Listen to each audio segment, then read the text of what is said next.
Rasanya tuh seperti mimpi, tapi aduh gimana bisa mimpi ya, padahal pada saat itu kan saya nggak tidur. Karena tiba-tiba saya merasakan suasana di sekeliling saya tuh menjadi sangat riuh. Dia menari tanpa ekspresi. Saya melihat dia menyunggingkan senyum ke arah saya. Dengan mata melotot, tiba-tiba senyum menyeringai.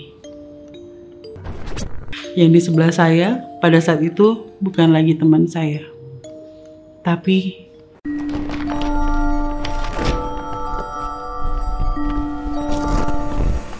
oh, cantik menari dengan rapuh di atas kain kelabu, tertulis dengan jenuh, melepuh luka yang pilu.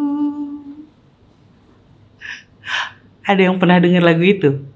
Itu adalah lagu yang saya tulis beberapa tahun yang lalu untuk proyek solo saya dulu namanya Sarasvati. Nah, setiap saya menulis lagu atau kisah dalam buku, pasti selalu aja ada cerita hantu yang mewarnai setiap perjalanannya. Ya, kalau kebanyakan orang kan memang menulis cerita itu berdasarkan pengalaman pribadi. Nah, masalahnya pengalaman pribadi saya itu memang banyak berhubungan dengan hantu. Jadi mau gak mau dari lagu, buku, itu tuh selalu berurusan dengan yang namanya hantu. Lagu tadi berjudul Aku dan Bui. Dan sosok bernama Canting adalah sosok yang saya ceritakan dalam lagu itu. Dari sekian banyak cerita hantu yang saya tulis, hantu perempuan bernama Canting ini cukup berkesan buat saya. Sebenarnya saya sudah menceritakan kisahnya dalam buku-buku saya sih. Dan ini udah cukup lama. Tapi saya nggak pernah ceritain bagaimana awal kami bertemu. Sampai dia ikutin saya, teror saya, hingga berbulan-bulan. Dan akhirnya saya tuliskan dalam karya. Ingat betul, waktu itu saya sedang bersama beberapa teman kuliah melakukan survei untuk sebuah pementasan drama musikal. Datanglah saya ke sebuah bangunan yang lumayan terkenal di kota Bandung, ikonik, terus dia juga bangunan peninggalan Belanda, dan dulu tuh sempat berjaya di masanya karena bisa dibilang ini adalah salah satu bioskop yang cukup terkenal di kota Bandung pada saat itu. Ketika masuk ke dalam gedung itu, bangunannya masih asli, panggung, gorden di panggung, itu tuh semuanya masih berkesan sangat tua. Walaupun memang sudah diperbarui di sana-sini, tapi masih bisa terlihat bagaimana kokohnya bangunan ini dulu. Ingat betul, waktu itu saya bersama beberapa teman hendak survei untuk pementasan. Kita datang ke sebuah bangunan tua. Itu tuh bangunan Belanda. Dari bangunannya, bentuknya, kursi-kursinya, gorden panggungnya, semuanya masih sangat asli. Bangunannya kokoh, gagah gitu. Dan memang bangunan ini tuh dulu sempat berjaya. Sempat menjadi salah satu bioskop yang terkenal di masanya. Saya dan seorang teman keliling-keliling, melihat ini cocok gak ya buat dijadikan tempat pementasan. Saya masuk ke ruang belakang, melihat-lihat, ada ruang ganti pakaian, ada ruang make up. Semua saya telusuri satu persatu. Sambil membayangkan nanti pada saat pementasan teknisnya gampang gak ya dari belakang ke depan ataupun sebaliknya. Sebenarnya agak merinding juga sih ketika saya jalan ke belakang. Karena saya pernah mendengar mitos. Katanya di ruang belakang panggung gedung ini ada sosok hantu penari yang kerap mengganggu siapapun yang mentas di sana. Seringnya sih dia tuh ikut muncul di panggung, ikut menari. Kadang-kadang muncul dari cermin meja rias. Kadang-kadang dia melintas begitu saja di belakang panggung. Dan itu tuh mitosnya udah santer banget gitu. Sampai saya ada di sana tuh saya udah ngebayangin, aduh, bakal ketemu gak ya sama penari ini? Pokoknya bayangan-bayangan cerita, kisah, mitos tentang perempuan penari itu tuh nempel banget di kepala. Ruangan belakang panggung ini tuh memang terasa lebih lembab dibandingkan ruang lainnya. Ada jendela-jendela kecil di atas yang berbatasan dengan luar gedung. Walaupun ada lampu tapi kerasanya tuh suram. Masuk ke sana tuh ada perasaan sedih, ingin menangis, merinding sekaligus, pokoknya campur aduk deh. Kayak ada hal yang gak enak gitu yang saya rasakan tiba-tiba. Sampai teman saya tuh bilang, Sa, jangan lamun yuk, udah pergi dari sini yuk. Karena dia tahu kan, biasanya saya kalau udah kayak gitu, zaman-zaman dulu tuh belum ada mediasi atau apa, biasanya saya benar-benar kesurupan gitu. Kalau udah ngelamun, meleng dikit pasti kesurupan. Kayaknya temen saya tuh udah sadar nih, ini si Riksa nih udah mulai aneh. Gelagatnya udah diem aja, udah ngelihat sana sini, udah gak enak. Makanya dia langsung bawa saya pergi ke depan panggung. Kita lalu berjalan menuju kursi penonton.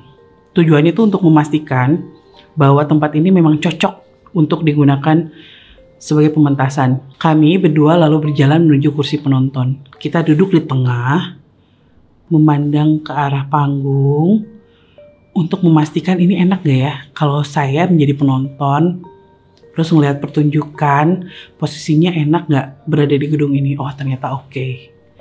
Lagi asik, duduk, memperhatikan, gak banyak ngobrol sama teman di sebelah. Tiba-tiba aja suatu hal terjadi. Rasanya tuh seperti mimpi. Tapi, aduh gimana bisa mimpi ya, padahal pada saat itu kan saya nggak tidur. Karena tiba-tiba saya merasakan suasana di sekeliling saya tuh menjadi sangat riuh. Ada suara sorakan orang, bangku yang tiba-tiba terisi penuh, ada alunan musik tradisional, dan ada seseorang yang menari di depan sana. Sebenarnya ada penari-penari lain sih, tapi fokus saya tuh langsung ke penari yang ada di tengah sana. Dia sendirian, di kanan kirinya ada yang menari, tapi dia melakukan gerakan sendirian berbeda dari yang lain. Dia memakai baju kebaya berwarna keemasan. Gerakan tubuhnya tuh mengikuti musik yang terus berputar. Saya perhatiin terus, tapi ada yang aneh. Dia menari tanpa ekspresi. Jadi datar banget, dingin banget. Judas, bener-bener. Ya biasanya kan kalau kita lihat penari itu ada ekspresi, ada senyum, ada sedih atau apalah gitu. Ini tuh datar banget, dingin banget. Kayak gak nikmati gerakan yang sedang dia tampilkan gitu depan penonton. Saya panik nih, ini apa ya? Ini penampakan apa ya? Karena yang nggak biasa. Biasanya kan kalau lihat hantu doang ya udahlah gitu, hantu doang. Tapi ini tuh suasananya tuh benar-benar berubah. Bahkan saya lihat gorden panggungnya tuh berubah. Keadaan kursinya pun beda. Dindingnya masih sama tapi warnanya juga berbeda. Saya terus fokus ngeliatin perempuan itu. Saat terus memperhatikan, tiba-tiba mata kami beradu. Dan dia yang tadinya berekspresi sangat datar, dingin, tiba-tiba memelototi saya. Seolah gak suka lagi diperhatikan oleh saya. Mampus. Harusnya pada saat itu tuh saya langsung pejamkan mata. Atau nudukin kepala, atau menghindari arah matanya gitu. Tapi yang terjadi tuh sebaliknya, saya tuh kayak terpaku. Mata saya sama mata dia tuh terus saling lihat-lihatan. Dan dia terus memelototi saya. Ini kayak slow mo. Karena tiba-tiba perlahan tapi pasti saya melihat dia menyunggingkan senyum ke arah saya. Dengan mata melotot, tiba-tiba senyum menyeringai. Wah, saya makin terpaku ngeliat dia. Saya jadi merhatiin semuanya, benar-benar fokus. Saya nggak peduli sama riuh orang-orang yang ada di sebelah saya atau di sekeliling saya. Itu gerakannya pelan banget. Saya ngelihat baju yang dia pakai, yang tadinya berwarna emas, tiba-tiba mengeluarkan darah sedikit demi sedikit. Itu darahnya tuh langsung menyebar ke baju, ke kain yang dia pakai di bawah. Warna emas yang tadi saya lihat itu berubah menjadi merah karena darah.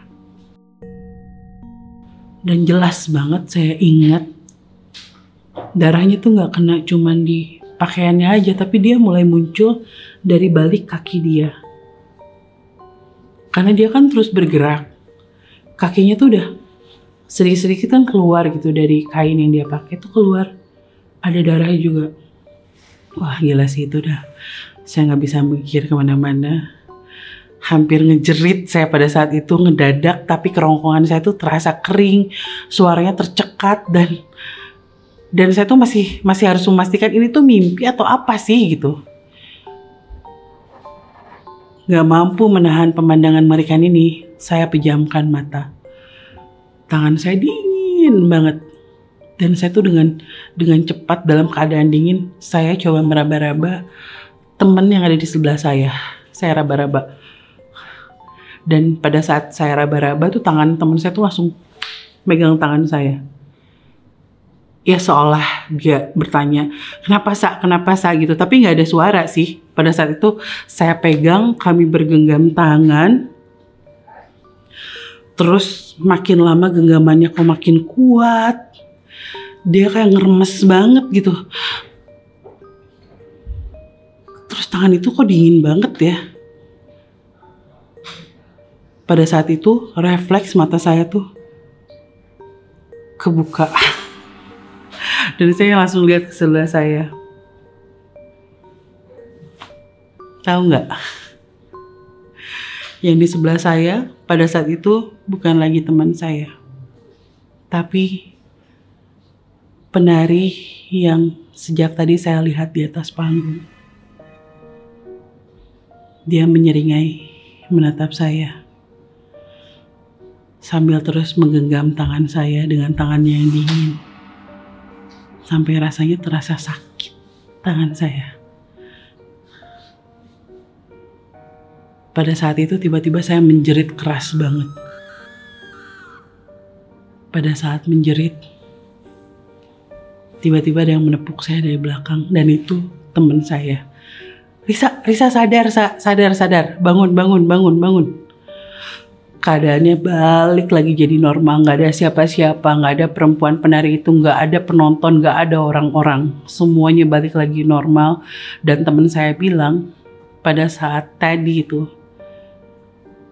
saya kayak patung katanya, melotot terus, nggak bisa diajak ngomong, bener-bener kayak orang yang sawan katanya. Gila sih, nggak mau lagi saya ke gedung itu. Dan ya, perempuan itu bernama Canting. Perempuan penari itu bernama Canting.